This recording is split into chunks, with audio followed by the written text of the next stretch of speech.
بسم الله الرحمن الرحيم. السلام عليكم ورحمة الله وبركاته. أهلا وسهلا بكم طلابي وطالباتي في الصف التاسع بالفاقد التعليمي لهذا العام. معكم المعلمة مريم محافظة، ماجستير الرياضيات لدى هيئة الإغاثة الدولية ريليف بدعم من الجهات المانحة BBRM. موضوعنا لهذا اليوم بإذن الله حول الأعداد الحقيقية، وتحديدا بدرس العدد غير النسبي. طبعا تذكرنا في حصص سابقة أو في صفوف سابقة شجرة الأعداد للأعداد الحقيقية. حكينا أن الأعداد الحقيقية هي الأعداد جميعها، ونرمز لها بالرمز ح. تقسم الأعداد الحقيقية إلى قسمين: أعداد نسبية ويرمز لها بالرمز ن، وأعداد غير نسبية. أيضا الأعداد النسبية تقسم إلى أعداد صحيحة ويرمز لها بالرمز ص، وأعداد غير صحيحة. الأعداد الصحيحة تقسم إلى أعداد طبيعية وأعداد غير طبيعية. طبعا الأعداد الطبيعية هي أعداد صحيحة موجبة، والأعداد غير الطبيعية هي أعداد صحيحة لكنها سالبة. لنعرف العدد غير النسبي، هو العدد الذي لا يمكن كتابته على صورة ألف على باء، بعكس تعريف العدد النسبي وهو العدد الذي يمكن كتابته على صورة ألف على باء. كذلك العدد غير النسبي هو العدد الذي لا يمكن كتابته على صورة كسر ألف على باء، بحيث ألف وباء تنتمي إلى ح وباء لا تساوي صفر. طبعا جميع الأعداد الحقيقية نعتبرها أعداد نسبية ما عدا 3 مجموعات يا تاسع. المجموعة الأولى إذا كانت عندي كسور عشرية غير منتهية وغير دورية، لازم يتحقق الشرطين مع بعض، أن تكون الكسور العشرية غير منتهية وغير دورية، يتحققوا الشرطين مع بعض. غير منتهي يعني زي هيك عندي كسر عشري غير منتهي. دوري يعني ما بكرر نفسه.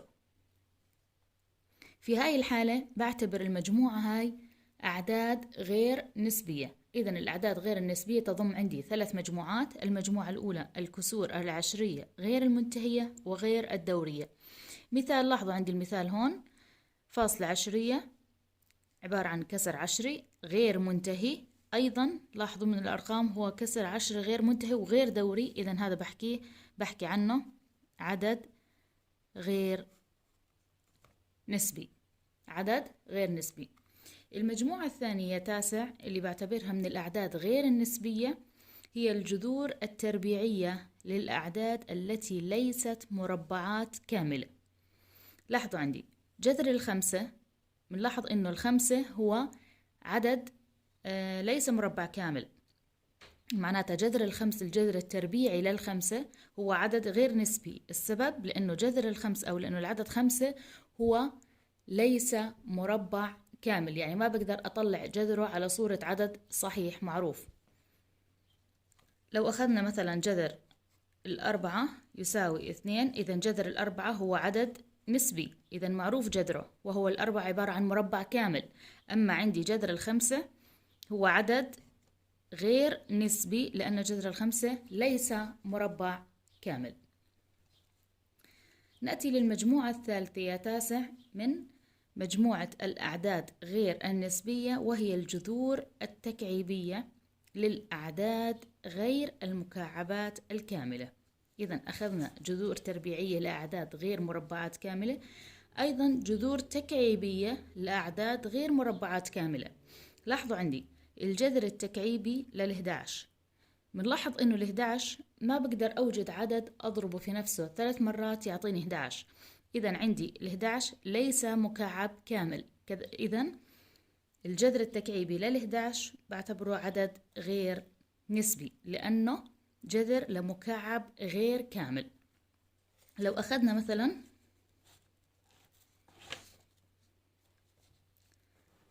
جذر التكعيبي لل8 يساوي عندي 2، لاحظوا عندي 8 عبارة عن مكعب كامل وجذرها التكعيبي يساوي 2، إذا هذا بعتبره عدد نسبي، عدد نسبي.